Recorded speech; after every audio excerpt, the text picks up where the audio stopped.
I won't stop till the end, no.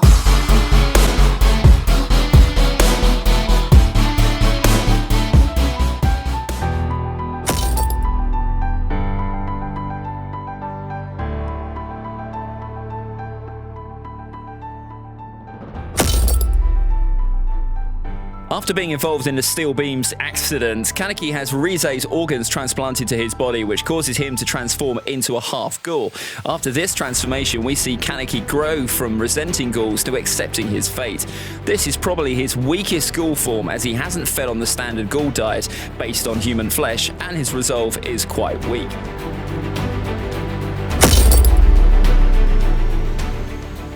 Kaneki's next notable evolution happened during his encounter with the ghoul investigator Kotaro Amon. During their battle, Kaneki is strong enough to defeat Amon, who is a highly skilled ghoul investigator. Kaneki uses his Rinkaku Kagane to form 3 tentacles in his battle, similar to his fight with Nisho. At the end of the fight, Kaneki becomes more aware of the revenge cycle between humans and ghouls. This is probably Kaneki's most popular transformation, and it has the most distinct physical and personality changes. After being captured and tortured by Jason, broken inside and outside, Kaneki's hair becomes completely white, probably from the Marie Antoinette syndrome.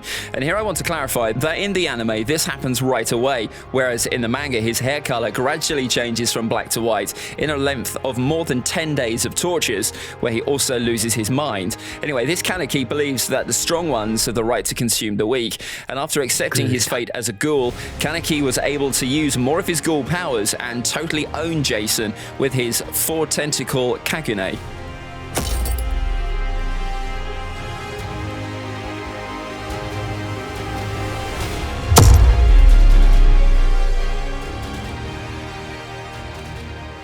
In his next transformation, we see white-haired Kaneki unleash his half-Kakuja form during the raid on Kanu's lab. He gains this Kakuja after cannibalizing countless other ghouls, and at this point he's basically mental, as he constantly mumbles to himself and doesn't seem to be able to hold a sane thought process. He does, however, possess a lot of power, as he is seen tossing aside ghoul investigators. This Kaneki has a half-Kakuja mask over his head, and his Kagune shifts from being 6-tentacled to being shaped like a centipede, a symbol of his time at the hands of Jason. This Kaneki embodies the strong over weak ideology, and it proves to be his downfall as he suffers defeat at the hands of Kishu Arima. After being nearly killed, Kaneki is captured and tortured again as prisoner 240. Afterwards, he walks again as a revived amnesiac known as Sasaki Aise. Aise has a mix of black and white hair, and his personality seems to be a mix of his human and ghoul thoughts.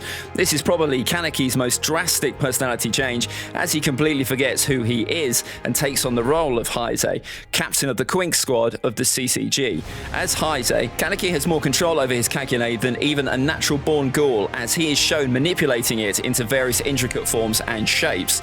This form is not as strong as the previous white hair forms, as he doesn't fully accept his ghoul side.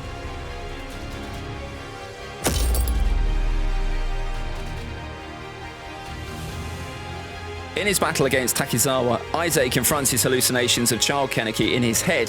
He finally understands that the previous owner of the body wasn't a bad person, and as he sees Inami trying to protect him, Aise asks Kaneki for the power to do this and starts tapping into his original strength. In this form, Aise looks physically the same, but he has more resolve and constantly cracks his fingers, a trait he is shown to have only as the white-haired ghoul. After waking up from the dream of being Aise, Kaneki's hair becomes pitch black. This form is dubbed the Black Reaper, and he is shown to be even more cold-hearted than when he had white hair.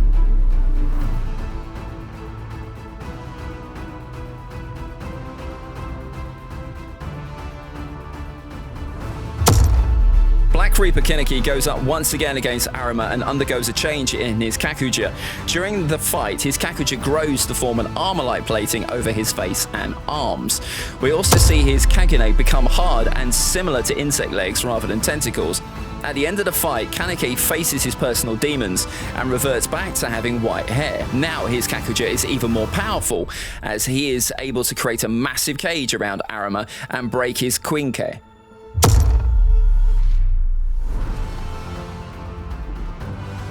When he and his new bride Toka are attacked, Kaneki has a meeting with all his previous personalities, and they all agree that they are willing to go to any lengths to protect Toka. This causes his Kakuja to spiral out of control rapidly and cause his next transformation. In fact, after losing control of himself and his Kakuja, King Ghoul Kaneki transforms into a massive dragon and decimates Tokyo.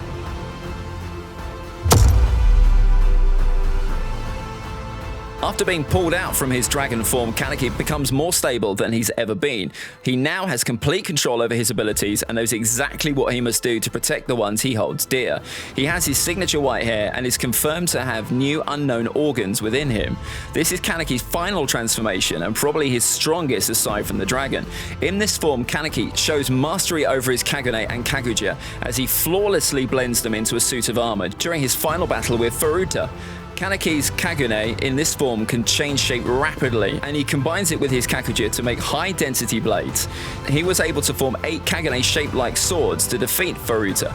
This is Kaneki's last form, and he carries it until the end of the series. So this is it, guys. Let me know if you want more Tokyo Ghoul on this channel, and I will see you soon in my next video. So for now, Anime Scale out. Bye.